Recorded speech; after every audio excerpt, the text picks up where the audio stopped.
Hey, what's up guys? Jimmy with you with Timeless Steel. Welcome to my new YouTube channel. Do me a favor, go ahead and hit like and subscribe, help me out. This is going to be the first of many videos that I post to help classic car owners in general, but this one's going to be specifically about the DeLorean cooling system, because most of these cars, if you buy a used one that hasn't been serviced in a long time, if you're bringing one back for the dead, they all need the same stuff, and this is one of those areas where people make a lot of mistakes, where they spend a lot of money they don't need to spend.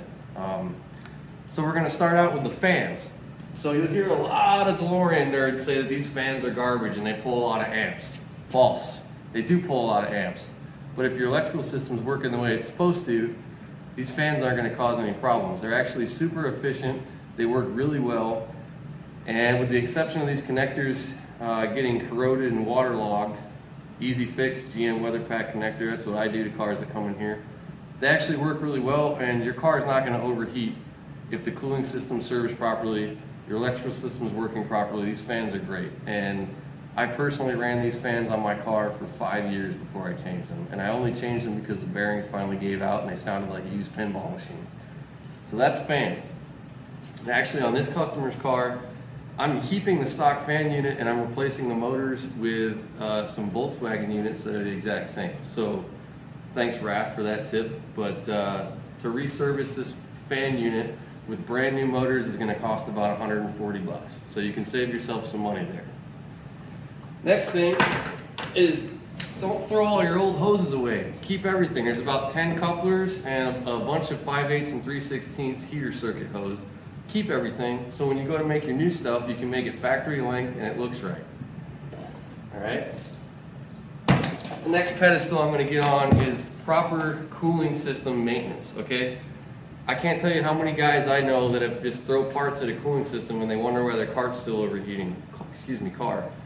Citric acid, any of this stuff, this is Pennzoil or Prestone Total Cooling System Cleaner. It's the same stuff. It's all the same.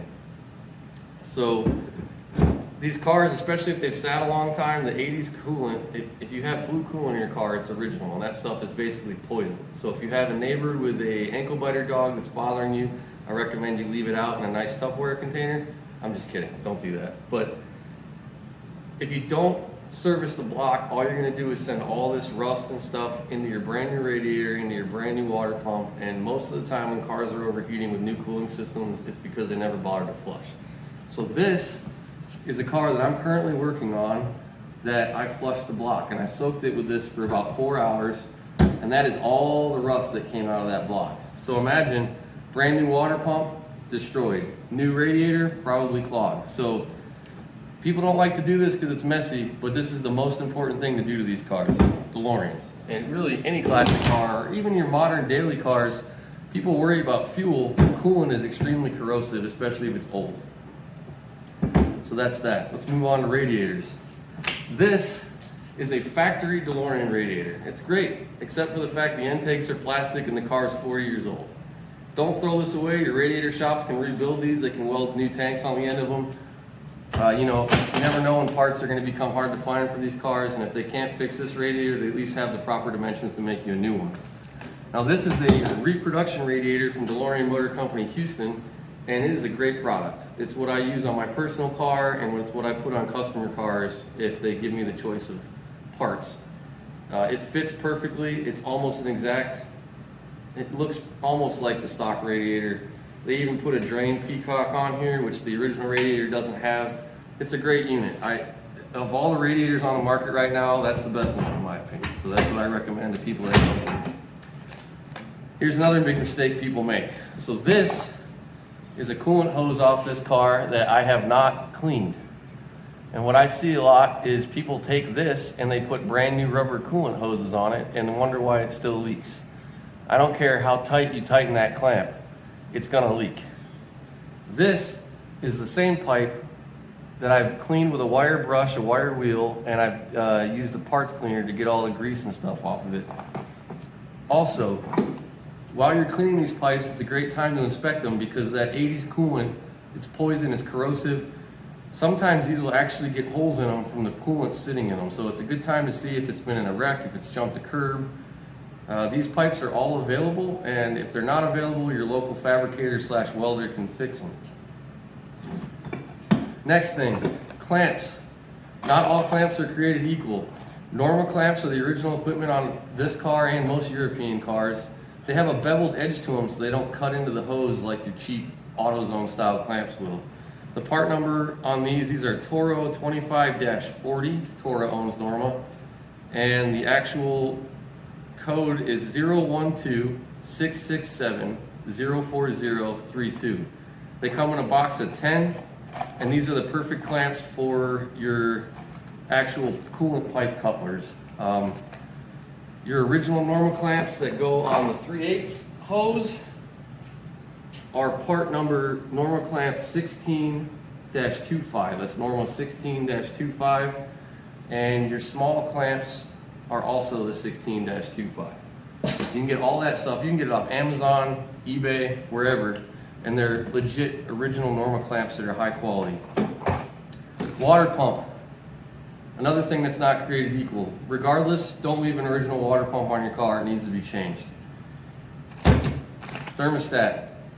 If you're doing the whole cooling system, your thermostat needs to be changed too. Otterstat. Let me grab one for you.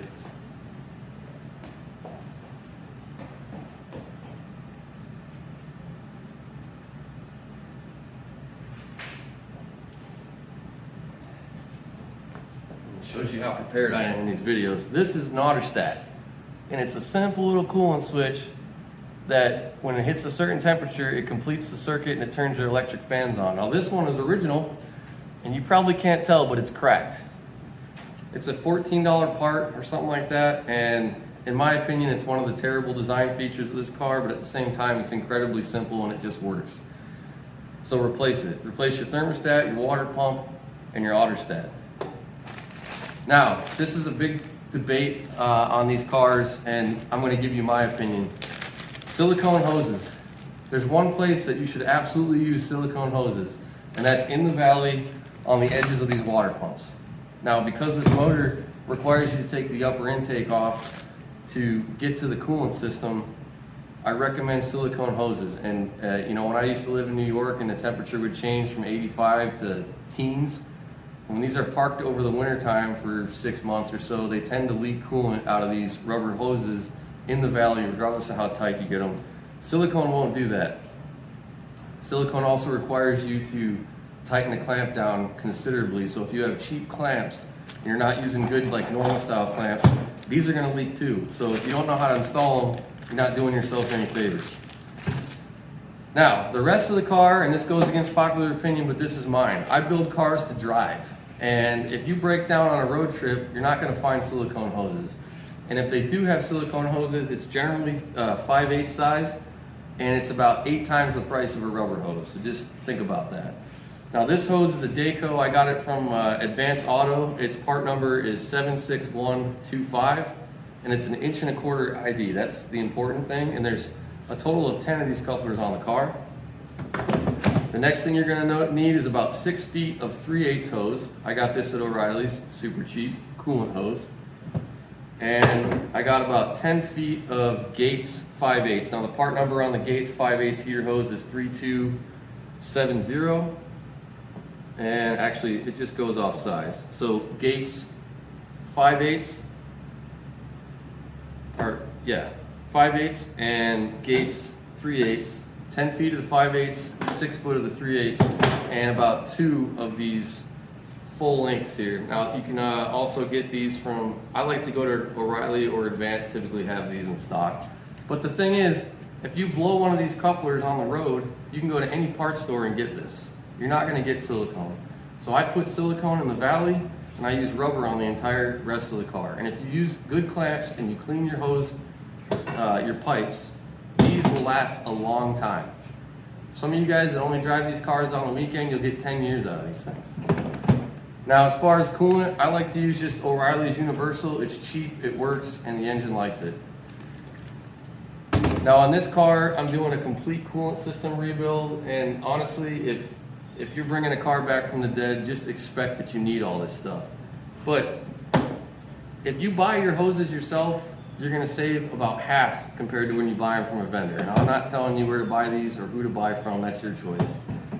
But the cooling system on this car, I would say, is 60% of the reliability problems people have, and it's really just misunderstanding or not replacing the components properly. So anyways, I hope you liked the video. I hope you learned something from it. If you have any questions, feel free to comment. Go ahead and hit the like and subscribe button, and follow my social media at Timeless Steel at Instagram and Timeless Steel on Facebook. And I hope you guys enjoyed it. Have a good day.